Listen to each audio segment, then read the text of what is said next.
Hey, Ghost Machine fans, this one's for you.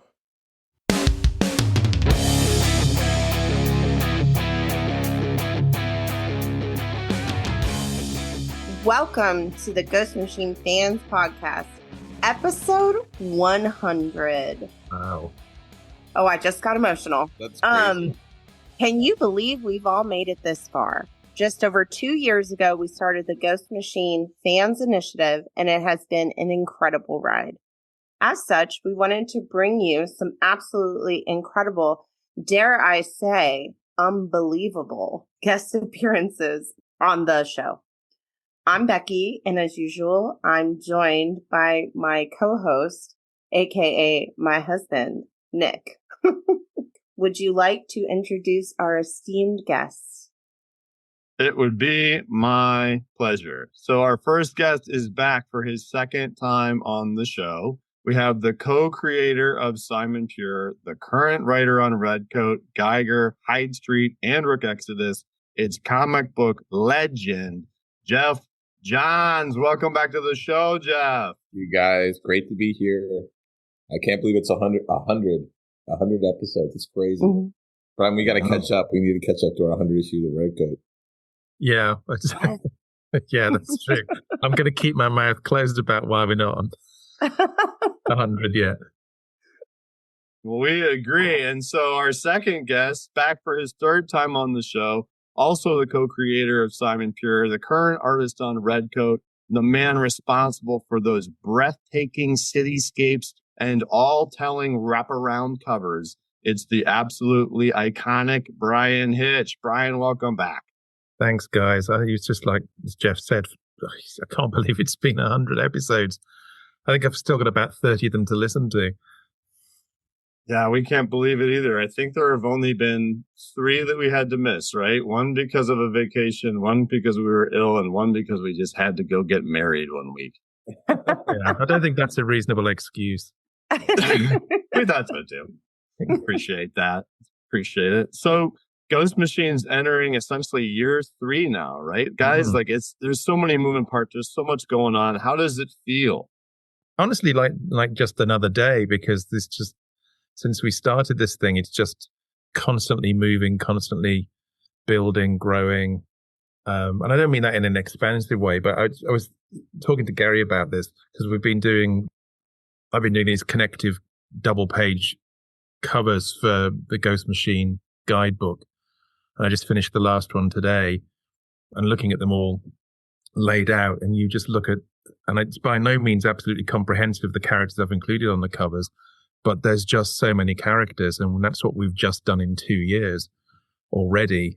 So it's just a phenomenal list of characters and potential IPs and just fun characters to work with as writers and artists. And as I say, that's just 2 years. Imagine where we'll be in another 10. It's pretty crazy. Like I've been thinking a lot about it too, because we're on, we're kind of like wrapping up our year 2. April will be our year 2, kind of beginning year 3 mark. We're not far away. It's only 1 month away.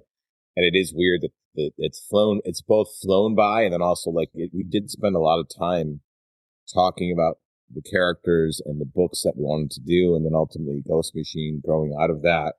So but it's fun because I feel like we're now in, and Brian, I'm sure you agree, like we're just sending one of the issues of Redcoat to the printer today, and we went through it, and it now feels like we've got our characters, our worlds, our everything's kind of established, and we're getting to explore that deeper level now. Mm-hmm. Like we're doing the next storyline with Simon and Albert, and the next storyline with all these characters, and introducing new characters, and titles are evolving and changing, or we're marching towards a crossover between Geiger and Redcoat. Like there's a lot of fun stuff on the horizon because we've built that foundation now. And like I got the first copy of the deluxe hardcover of Redcoat, which is the first 14 issues, and it's huge, gigantic. Yeah, it's so heavy, but it's beautiful, and it's kind of crazy to look at it and be like, wow, like we did this, like we made this. And from that very first conversation we had, I mean, I've always my whole career wanted to work with Bryan. I've never been like, I never really thought I'd have the chance, to be quite honest, because he's Bryan Hitch. He's Bryan. And we talked over the years and became friendly, and we'd have dinners and hang out. And I do look at Redcoat, like I read the issue today, Bryan. I was like looking at it and going, this book could only be us together. Like this book would not exist, because it is an amalgam of our entire sensibilities, like what we love, like our personalities, like it's a combination completely of everything. And I don't think if we had gone and done a run, we almost did a run of like JSA or another superhero book that has all these other runs. I'm not sure, Brian, if we would have connected the same way we did. No, I think that's absolutely true. Yeah, we found something, but not this. Because it's interesting what I would thinking about why some things work better than others for me as a creator. It's always been about the collaborative efforts with the writers. As much as I can enjoy doing things as I did, like Venom, for instance, which is a fun enough book, there was no connection. I didn't even speak to the writers. So it's a different creative process. It's still a perfectly serviceable one, and you still get a decent product out of it, but the emotional involvement isn't there, because it was there on the Ultimates, it was there on the Authority, it was there on Hawkman, and those are the ones I've enjoyed the most as experiences, and I think delivered some of my best work on until Redcoat. And it's the same thing. It's not just the characters you connect with. I think the characters become better because there's an emotional connection between the people creating the work around them. And Redcoat's a different beast anyway, because if it had been JSA or even JLA, it would have been fun and would have produced some fun books. But what it wouldn't have been was this character who is an amalgamation of both of our emotional experiences and our life experiences. And whilst they're fantasized and idealized in lots of ways, he exists because of us doing it. I mean, Geoff originally was, long before we got involved in doing it 5-6 years ago or something, he was talking to Jason about doing Redcoat, and it was a very different character then, wasn't it? Mm-hmm. It was kind of more military. My original idea for Redcoat, I just had this idea of an immortal Redcoat soldier from the American Revolution. It was a tiny idea, and when Bryan and I started talking about it, it started to it still was kind of the same core of like this mercenary, and he was like, originally he was like a great assassin, and like he was actually like really competent, and then it was weird. It morphed. It honestly changed and morphed. As we were doing the 80-page Giant story, it began to shift in the course of that. Because as I was drawing it, our conversations were shifting the tone. That's why I think ultimately I'm not 100% satisfied with those pages, is because there was a shift of tone in character and personality literally as we were working on it. So some of it just doesn't read right to me because it isn't quite Simon in some of those panels or some of those. Yeah, even before that, before I started writing that 80-page Giant, because Bryan and I had always talked about Redcoat and doing it. Back then, it was going to kind of be a limited series. But even before that, it was going to be part of a DC project we were going to pitch. The idea came out of that. Yeah, way back when. And then what happened is Bryan and I started talking, and honestly, the character and the tone of the book happened because every time I hung out with Bryan, I would laugh. I would just laugh. He would make me laugh, and we goof around and we talk about stuff, but we would get very personal, very vulnerable. Very drunk. Very, very like Simon. Yeah, very Simon. But we had so much. It was there's very few people, and this is just, there's very few people that in my life, I have a lot of great friends, but there's few friends that when I hang out with them, there's this weird, like, I just laugh like that, like at a drop of a hat, I just laugh. And Bryan does that to me. I don't know. He's got this humor about him where he's straight faced and then he'll smile afterward because he says something funny. But there's just something about hanging out with Bryan that I just enjoy myself so much. And so when I write Redcoat, when I'm starting to talk about the character and when I'm writing the scripts, when I'm working on it, I'm in that mode. I'm in the kind of like me hanging out with Bryan mode. I feel like I'm hanging out with Bryan when I work on the book. And that's why the book, it started to develop this like, well, let's have a little more fun with it. And then also it's like, well, isn't it more interesting if he's kind of really bad at everything? Like he's kind of an idiot. His compass is completely off. And again, those conversations happen because of Bryan and I talking about the character. And then I started to write the book. He just started talking. I'm like, oh, this is not the character that I thought he was going to be, but he's speaking to me. And he's one of those few characters that I write who talks. I know there's a ton of captions on there. I apologize for everybody that's like, oh God, more captions, but I can't help it. I'm not the one doing it. Honestly, Simon will not shut up. Sometimes I'm like, please stop talking. And he just won't stop. Him and Benedict won't stop talking either. They're both like massive talkers. Like they both, and I found like Albert's there ping-ponging between them both. But, and suddenly we find ourselves having drawn like a 10-page conversation scene with just people conversing.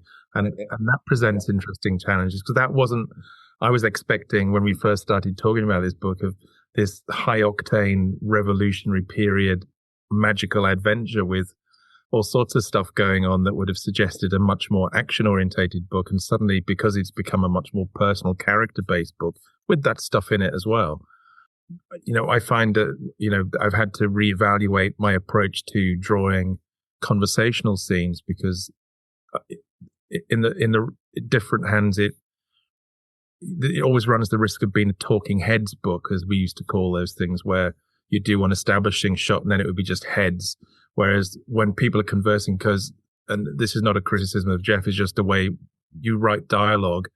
Writers just write the dialogue. But when you're blocking the scene, you have to take into account, it's not even like actors where you can block and people talk and you can follow who's talking. Whereas in the pages, you have to allow room for where the balloons are going to go. And because people are speaking in certain orders, that restricts where you can put characters and camera. So over a 3-page scene, it's just about manageable. Over a 10-page scene, it takes quite a lot of work to figure out how to keep it interesting, fluid, a sense of motion, even, or implied motion, or a sense of location and space the characters are living and working and blocking around in, and still keep the word balloons moving in the right order. I like a challenge like that, but what's really interesting is that it never feels like it's difficult, because I think there's just a nice fluidity to the way the characters speak to each other. And because they're so alive, it's very easy for me to see that scene as though it was in fact a film with real people talking. And I often say that the disappointment for me is that I have to then turn it into a drawing, because it's so alive and real, both in location and in character in my head, that I then have to just deliver these, barely competent drawings that just about get the point across. In every way, this book is not what we started off intending it to be. It's just grown into something completely different. It has, I think the intention of what we're exploring is how long does it take someone to really change? Because Bryan and I talked early on, how long does it take someone to change? How do they change? How does somebody evolve? And it's often do we end up on our deathbeds and we're suddenly like, oh, I should have done all this. I should have been this way. And maybe, and Albert says that in issue 7, that Simon has this great gift. He's been blessed with time, and that's what we want to examine is what is life? What is the point of life? What is the point of change? Should you change? How can you change? It's not about being perfect at all. Like Simon is the most flawed character, and I think when you grow as a human being, it's actually the opposite of being better in a perfectionist way. It's actually kind of accepting and managing your flaws and life's flaws and the impurities in it. That's why his name is Simon Pure. It's just an ironic name, Pure. I love that name because, as he says every issue, I'm anything but. And that's the whole point of the story, is that it's not about Simon learning to become a perfect human being, because that's impossible. It's actually about Simon learning to embrace what is best about life and the best about himself, and kind of try and tackle the things that he struggles with in a healthy way. And I think for anybody, that's a real challenge because we're raised to, write perfect, get this math problem perfectly right, execute perfectly. That's what we're raised to do, is execute perfectly. And I think for a lot of us, it affects us in a way where that spills over into your personal life, and nobody's going to execute it perfectly. And so I think Simon allows us to be imperfect. For me, when I ride him and I'm with him, I'm like, he's kind of like, it's okay. And Albert helps him. It's okay to be, it doesn't mean you don't deserve to be happy. Like Simon, you deserve to be happy. That's his greatest flaw, is he doesn't really think he does. And I think it's because he thinks he's worthless. He thinks he's, an extreme version of that. And that goes back to, I think, what Bryan and I first created with his backstory of being abandoned and then being raised by a man who's been paid to be his father, as they did, and being reminded by that father that he was paid to raise him. That's why he's doing it.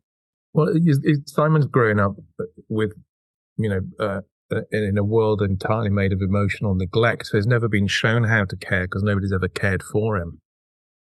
So that presents with him a sense of worthlessness, and that he's undeserving of happiness and success, which I think is a very, very human point of view.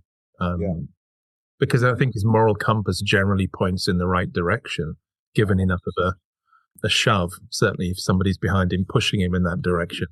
But understanding that he can be cared about and can care for other people, I think is a key part of Simon's journey, because I think when he truly gets to that point, he'll accept that he can be happy. And it may not take much to make him happy, but being deserving of that, I think, is a difficult lesson for him to understand, let alone accept. One of the things I love about Simon is that all of that equates to somebody who, if he walks by someone who needs something, he walks by them. But I think often Simon turns around. I think that's what his personality is he often turns around and does something and kind of grumbles because he knows this isn't going to help him or be good for him. But I think Simon has this innate want to do good, but the way he's been raised in his life has taught him self-survival so much on every level, emotional, physical, that it's hard for him to directly engage like that. But it's become like, he's become probably the most, I don't know about you, Bryan, but I struggle to think of a more human, relatable, deep, complex character I have ever really worked with. Because on the surface, I think you can say, oh, he's just kind of charming rogue character. And I'm like, he is that, but he's just so much more. And I think that's part of for all of Ghost Machine books, but I think that's part of, or a majority of why, he resonates. It's not just because he's funny. It's because there's a sadness in him. There's a struggle in him. There's a darkness in him. There's all sorts of things that make him very accessible and very relatable and very fun. I think that's also the advantage of it being something new and something that we've created. It's not taking an existing character who's already been through a number of journeys and trying to find a new journey to put that character on, and a new layer to add to something without rewriting everything that's been before. And I think that often feels like, we've done good work on a lot of, Marvel and DC characters, but there is often the sense, I think, that you're constantly writing the middle of something, not the beginning and end of it.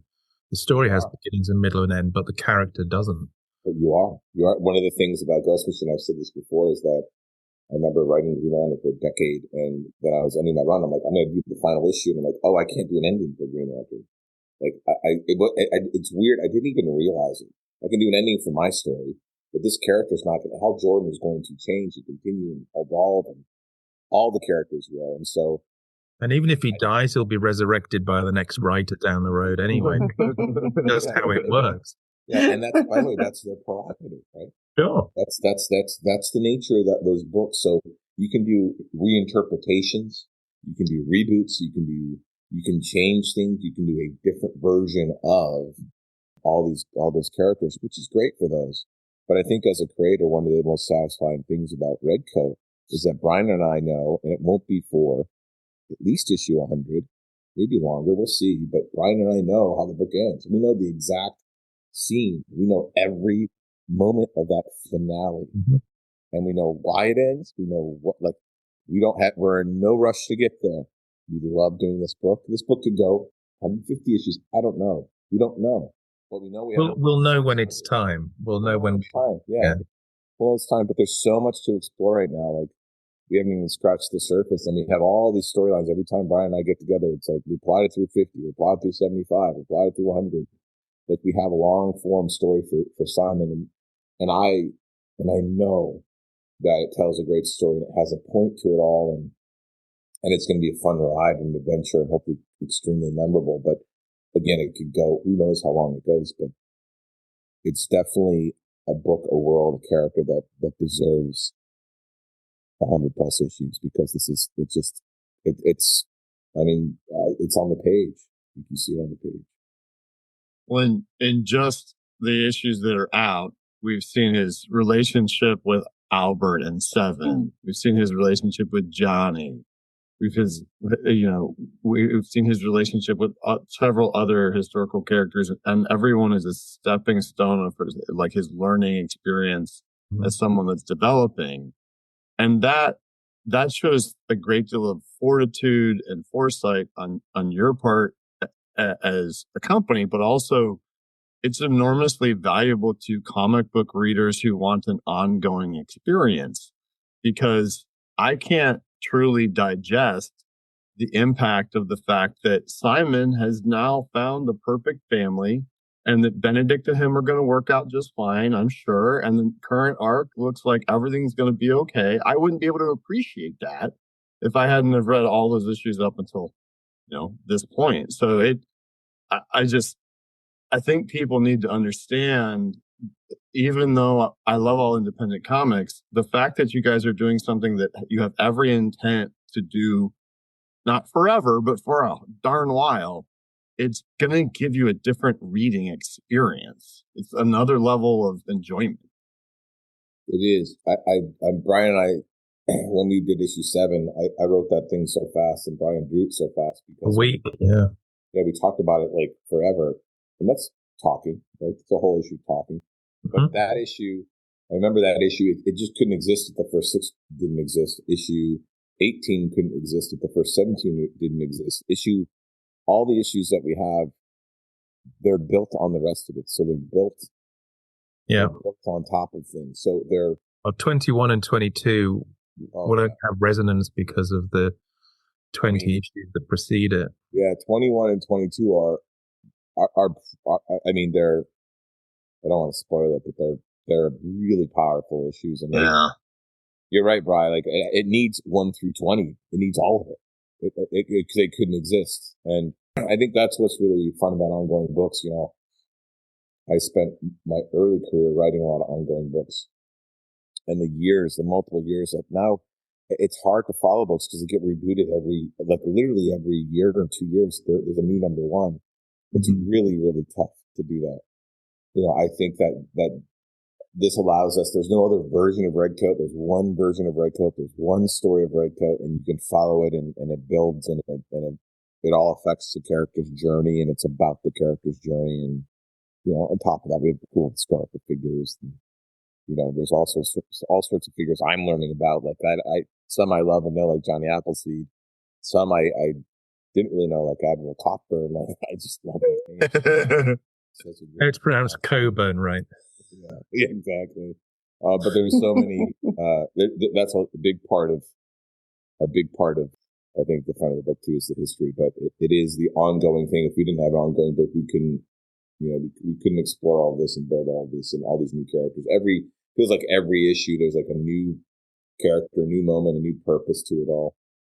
I mean, back when we first started it was going to be 3 or 4 miniseries that we were going to do in volumes, because we could tell Simon's core emotional journey in, say, 3 movies, but the minute we started it and he came to life, as Geoff described earlier, we just knew. I remember texting him saying, this has to be an ongoing.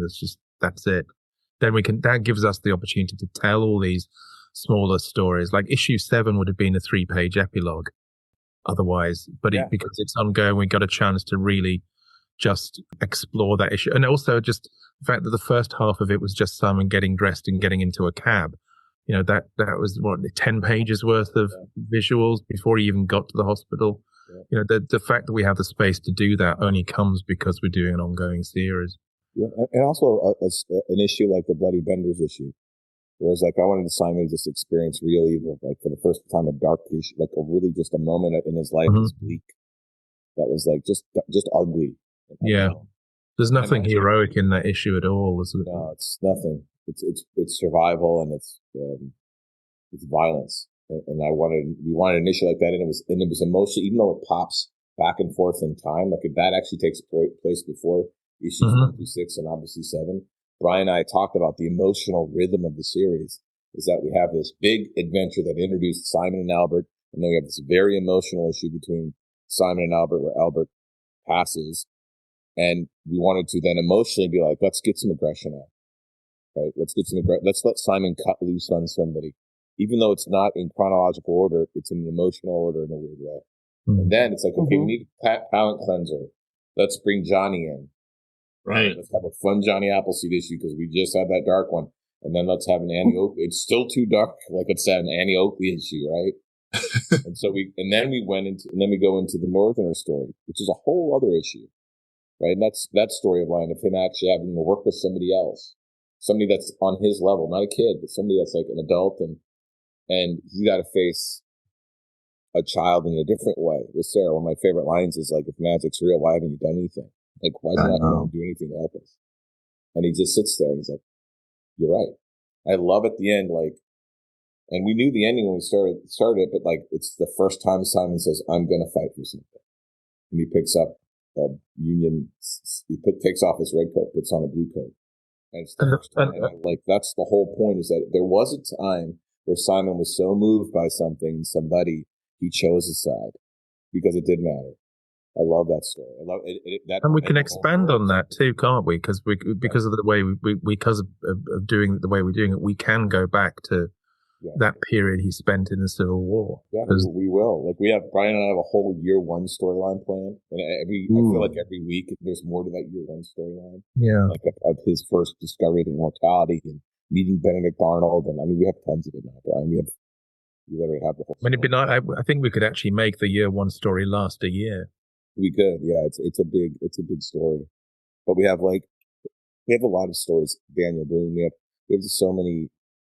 David Crockett. We have David Crockett. We have Monster Hunter. But there's this Paul Bunyan and the Blue Ox. We mentioned him in issue 17. But clearly, at some point, Albert saved the Blue Ox. Like we put that in. But we've got so many stories that, and again, I think Simon through emotional highs and lows, and that's the point of it. Every story's got to take them through a different emotional experience, and the reader through a different emotional experience.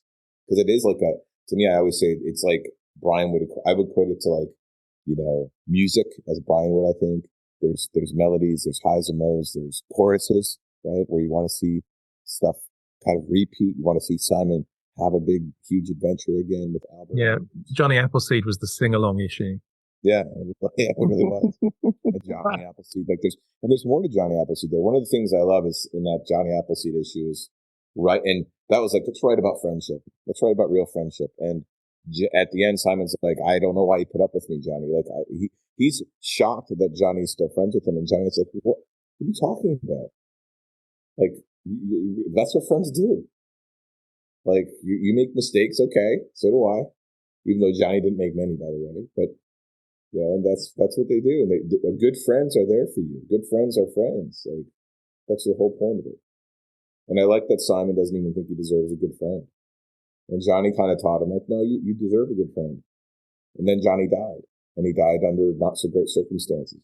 And I think that really set Simon back. He had that every year he'd meet Johnny. And they'd get drunk off cider, and then, he's gone. It's pretty depressing for him. And then he meets Albert, and the cycle starts, and that's another big part of the story, and the point of the story, which we explore, is the cycle. Yeah. That's why eventually he arrives to the conclusion that he's just standing in the river and all the fish have to go by him, right? Yeah. That's really hard to think about. But if you've been a dedicated reader of this comic, if you're reading the current arc, it's like, oh man, he's gonna get out of that. But then because you've been paying attention to the timeline, probably what may or may not happen. But yeah, it's also like, I mean, it is true. Like for all of us, we're all standing in the river, and we're all fish. We're both.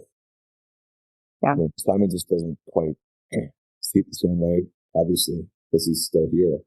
And I think there's been periods of Simon. There's probably a decade where he didn't talk to anybody.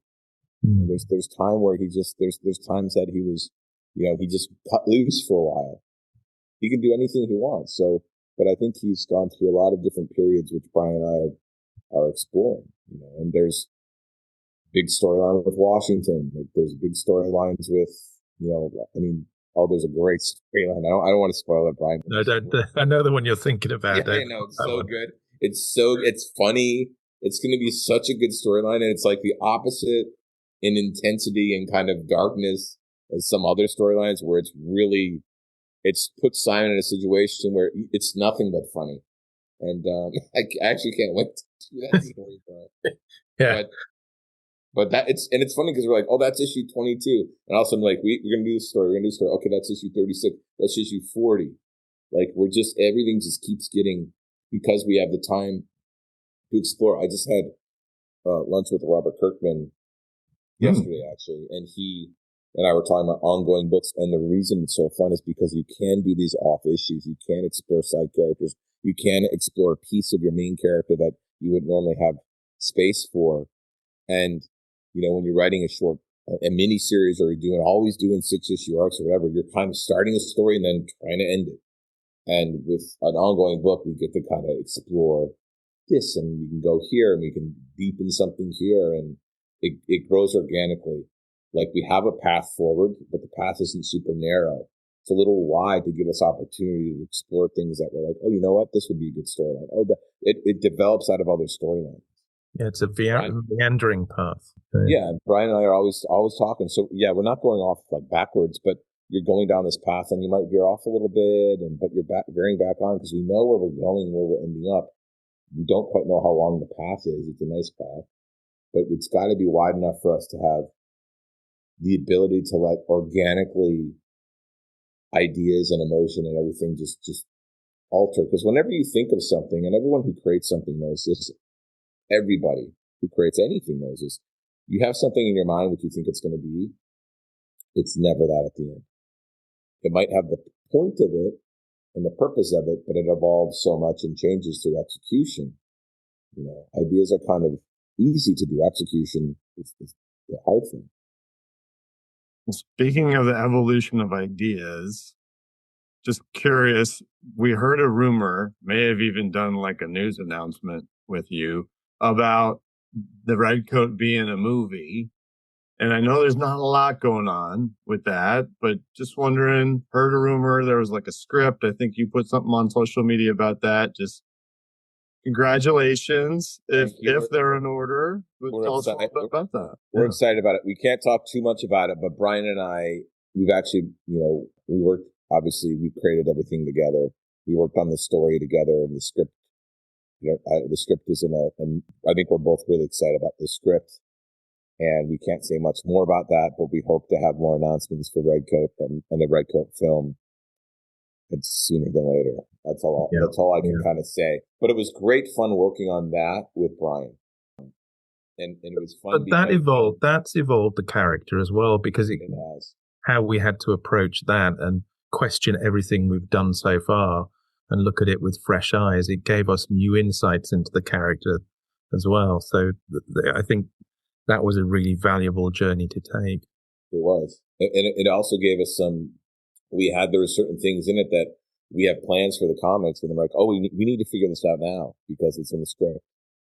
So let's dive into this, because there's more like a lot of the year one stuff. We're like, oh well, some of this stuff is in this, and so I think. I think the screenplay was actually it was fun to work on, also because it's our own thing.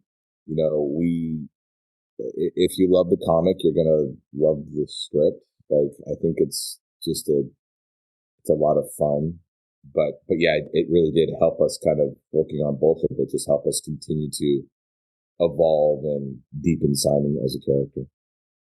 There's a lot of debate on who's going to play Simon Pure. Have either of you heard those arguments? Nick and I debated it too. Basically, it's anybody with a beard at this point, I think, is a British accent. Yeah. I mean, I saw a few things on our Instagram. The only thing I see is really the Ghost Machine stuff. So yeah, but I saw a few. Were there any that stood out to you guys? Oh, the Charlie Hunnam guy, right? Isn't he British? He is. Yeah. Yeah. I mean, the thing is, the commonality is that everybody's trying to cast somebody who's almost 50, so. Right. Yeah, I guess that doesn't work because he's 27 forever. I mean, we have a few people, there are lists, and nobody, I think, will be expecting the people we think about, because it's not obvious, because what you're looking for is not a beard, because you can grow a beard. You can learn an accent. You're looking for a character, somebody who's just going to be able to lift the words off the page and imbue what we see in Simon in that character. It's not about necessarily what they look like as to how the character's going to feel in their hands. And that's a whole different question. Sounds great. Thank you for indulging us. Let's talk a little bit more about the evolution of Ghost Machine in general, because we've just spent 45 minutes talking about the world of the unnamed and Redcoat and all this planning. And just a few weeks ago, you guys announced that the Family Odysseys is now the Unbelievables, and this is a whole nother new world with a bunch of obvious cool planning and the map and the things. What's going on with this? Well, I would say this is like when we launched our company, we were talking creatively. We knew a few things. We wanted ongoing books. We wanted character-centered books, because we're all about characters. We kind of call ourselves a character company more than anything else.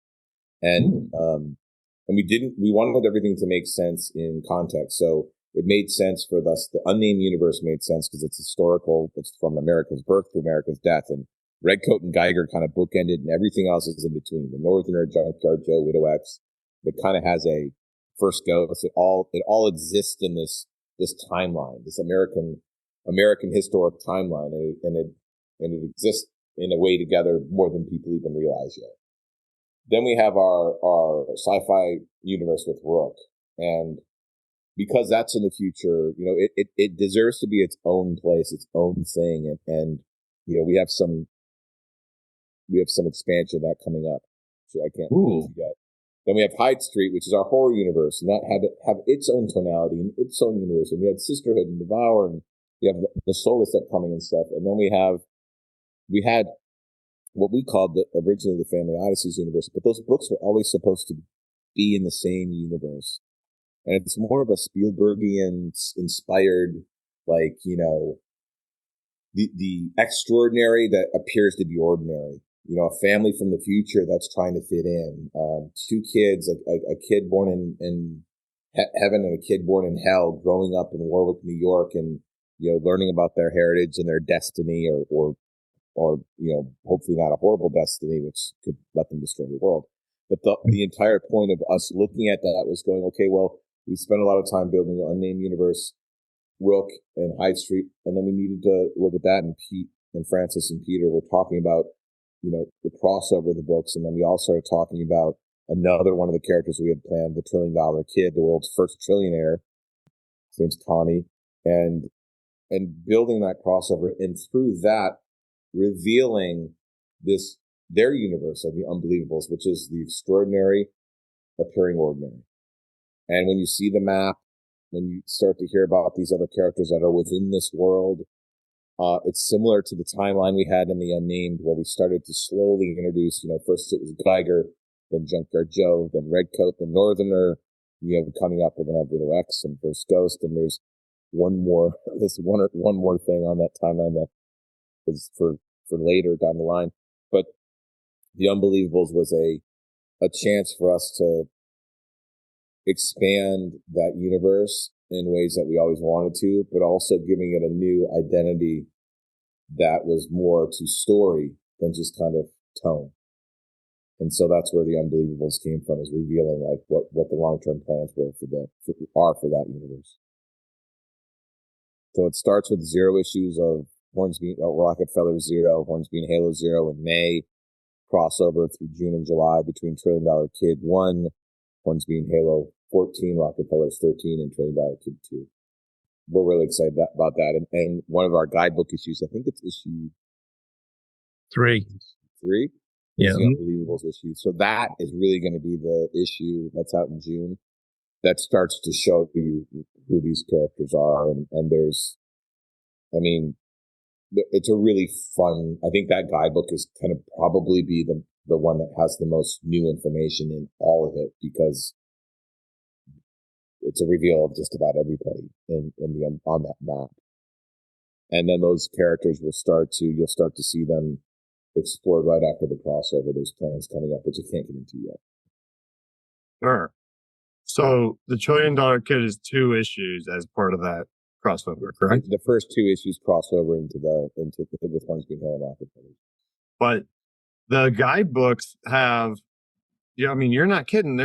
We saw a preview recently for the first one, like more of the info that was released, and there's pages in there about stuff we haven't seen. And even in your solicits, like the press releases, like some of the things that's mentioned, like, do you want to learn more about this or that? And it's stuff that's not even been in the comics yet. So, I mean, I love those dossier deals. I've loved them since JSA with you and David Goyer. But, it seems like you're using a lot to tease in there. And there's a lot of nuggets that you can pick up if you pay close attention to those. I think we were all inspired by, like, we initially, again, because we are a character-first, story-driven company. Ghost Machine's all about characters. When we first started talking about this, it was like, let's do a profile every issue. Every issue we'll do a profile of the characters. Almost every issue I think we've done has one. There's been a few I think that haven't for back matter reasons or whatever. But every issue we're like, okay, who can we do a profile on? Because when you start to add them all up, people who are just coming into Geiger or Redcoat or Hornsby and Halo or whatever book they're reading, there's all these profiles that they can read. And the idea was always to take some of those, create new ones, flesh it out, and make a guidebook. And I'm glad we've done that. It's a lot of work to do those every month. Brian's drawing them most of the time. Sometimes we pick, use art from the books, but a lot of the times they're written and drawn just for those pages. And, and it does take, it's time consuming too, because you got to really figure all of it out. Like there's details in there and history in there. But I think it's been worth it to do. And the guidebooks are designed to have some of the profile, their skeleton key. Yeah. That's the guy that was at the top of the hill on that 2-page spread. Yeah, he's actually the great grandson of Benjamin Franklin. And that's so funny. He's got Benjamin's his great grandfather's skeleton key, which has electrical properties, I'd say. And so he's not quite Thor's hammer though. Yeah, he's a really cool character, but we teased him there, and then we've expanded him, and he will be in the book in a couple of different ways. But that's the kind of thing I think that's fun for us, is that some of the profiles are updated too, like Geiger's, because he's been through a lot. But to get profiles of all our characters, our major characters, some minor characters that have only appeared in one panel, that are going to be in bigger stories. The point of this was to both do a 101 for people who maybe read Geiger but are interested in the other books, or read Redcoat and are interested in the other books, and they can check out some of these characters. And for people who read Geiger and want to know more, because there's a ton more in there. There's profiles of characters that we've hinted at. There's profiles of characters that have been in there for a while. But I'm excited about it because it gave us an opportunity to both, introduce and tease what's coming up. And the covers for the Unbelievables, issues are magical. All of them are. Like even on the Rook one, Brian just turned in the High Street one, which is beautiful. but they all feature characters that are new, that people have not met yet. So you'll get your first look in kind of, info on some of these characters like Widow X. I really want to know if you can't answer this question, but I want to know if Widow X has purple gloves. That's all I'm curious about, because there was. Yes, she does. Oh, it's still my heart. That's. She does. Do you know what? Would you know why I'm asking? Like, why? Well, because in the time tank, there's a spot. I do know why you're asking that. For a person that we haven't met yet, and Miss Hollow, yeah. Miss Hollow. This is new information. Agent Sylvia Sleepy Hollow. Oh, So cool. Goodness. That alone. Overreaction. That is so Sylvia cool. Sleepy Hollow. She's kind of codenamed Widow X by the U.S. government, but you'll meet her. She first appears briefly in Geiger 25, which is our big anniversary issue coming up this year that we got a block plan for. Geiger 25 is a pretty big issue, and so she appears. She'll appear in that. I don't want to say much more about her. No, I didn't expect you to give me anything. So thanks a lot. Just if you've been following Matt since Matt goes and you care about that, like that's what got me first, Jeff, was that timeline. Because as soon as I saw it, I was like, whoa, they have plans. And I want ongoing stuff. That's what I like to read. And so she's been on there since like before you guys even had them with logos that were trademarked, right? Yeah. So what we do is every time they first appear. So if you look at the unnamed timeline, I think it might be this issue Geiger coming out this week. It might have been the last issue. I can't remember. It's typed. Like the timeline had Northerner was typed. And then as soon as he appears, it turns to the logo. Yeah. And so Widow X has been typed and now it's the logo. And so there's one left that doesn't have a logo, which we'll get to later. But that's a much further along storyline. But everyone has a logo. Redcoat, Northerner, Junkyard Joe, Widow X, First Ghost, Geiger, Unknown War, they all have logos. And so whenever they start to manifest into the universe, the logos come up in that timeline.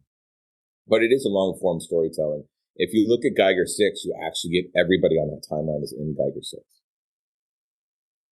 You look back at Geiger 6, the opening to Geiger 6 actually is referring to the entire timeline as it cuts between every war America's ever had.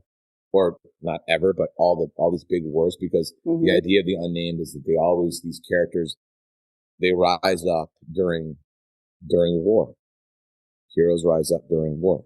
And that was like from the American Revolution to the Civil War to World War II, the Cold War, Junkyard, Vietnam War, the Unknown War. That's all about characters rising from times of war.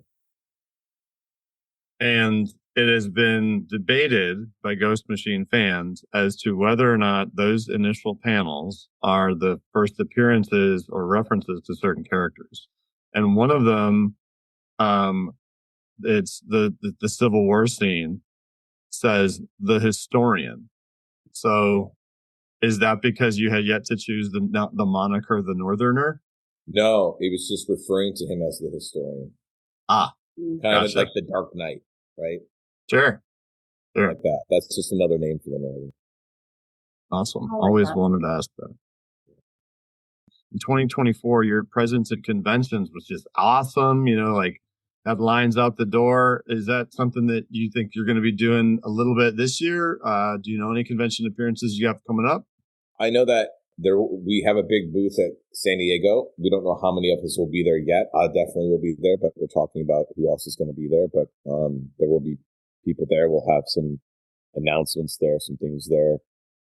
I wish I could say what we're going to have some things that are pretty exciting there. And then, we will be back at New York Comic Con. I don't know if it'll be this year or next year, but we will be back at New York Comic Con. That's kind of our favorite con to go to, I think, as a team. But we won't be doing, that first year it was great to go out there and do 8 conventions or whatever we did to kind of talk about Ghost Machine and get it out there. But we really are trying to hunker down and get our books out. Our books aren't monthly because they take the time they take to make, but we try and get as many issues out a year as we can of high quality books. And those conventions really take a lot out of us. So especially like the year we did those, it's hard, like, especially for somebody from Europe like Bryan, it's a huge travel day and night. You're there for 3-4 days, and then you're losing a week and a half. The recovery too of just trying to get back into the creative mindset is hard. Yeah. And for me, the travel, like, it was me in 4 or 5 days. It takes the time. So we just, we need to be as judicious as possible about what we're doing. But we will have a big presence in San Diego. We're part of, I probably can't talk about it yet, but we have a big presence at San Diego. Sweet. Our biggest presence yet, which is great. So what you're saying is Nick and I might want to go to California this year? You probably want to go to San Diego, yes. That could be arranged. Yeah, you should go to San Diego. That would be fun. For sure. Yeah, we can definitely make that happen this time around. Well, gentlemen, this has been absolutely amazing. I know you've answered a lot of questions around a lot of fans' minds and raised many more new ones now, which is super, super exciting. And we can't thank you enough for the time and effort that you and everybody else at Ghost Machine is putting into creating these multiple universes. Like, when we saw this Unbelievable thing, we were ecstatic because it just means more of the type of comic book content that we want. And that's ongoing stuff for, as long as you're willing to make it. So thank you very, very much for your time. Thank you for doing this with us. And we can't tell you how much we appreciate it.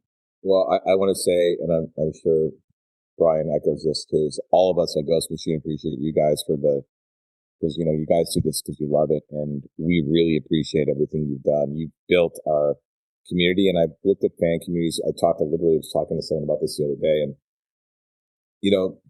this is a really good community. It's a very positive community. It's a very, and I believe in that too, is like, let's celebrate what you love and talk about what you love and enjoy it and be respectful to each other. And, the whole point of comics that I got into them is because I moved from Detroit to kind of a suburb in the middle of school, didn't know anyone. I was on the bus and I looked over and a kid was reading an X-Men comic. And I'm like, oh my God, another kid reads comics? Because back then it was like, you don't do that, and I talked to him. I was like, you read comics? He's like, yeah. And it was kind of almost like, what's he going to say about it? And I'm like, I love comic books. And he became my best friend. And he and I got through junior high and high school because of that. Like, comic books for me were a life raft. And now we can connect to other people who love and share the medium. And it's a very different place. But I think that connection and that positive connection is what it's all about. And I think too often it turns the other way. But you guys have created a really great community. Thanks for saying that. It's very important. Two things. There's no need to qualify to be interested in this thing that we all love, which is why every time somebody new wants to, we just want to bombard them with comics of yours to read. I got stacks of Junkyard Joe Volume 1 that are just ready at the ready. But we live in an industry, community, whatever, where sometimes people feel like you got to qualify to love the thing that they love. And that's wild and crazy to us. So we just try to make sure that door stays forever open to everybody new, which is why I think the community continues to grow organically and stay positive. But I also think, if you're a new reader to this and you come into this, you get, if you do any social media, there's something for all of them.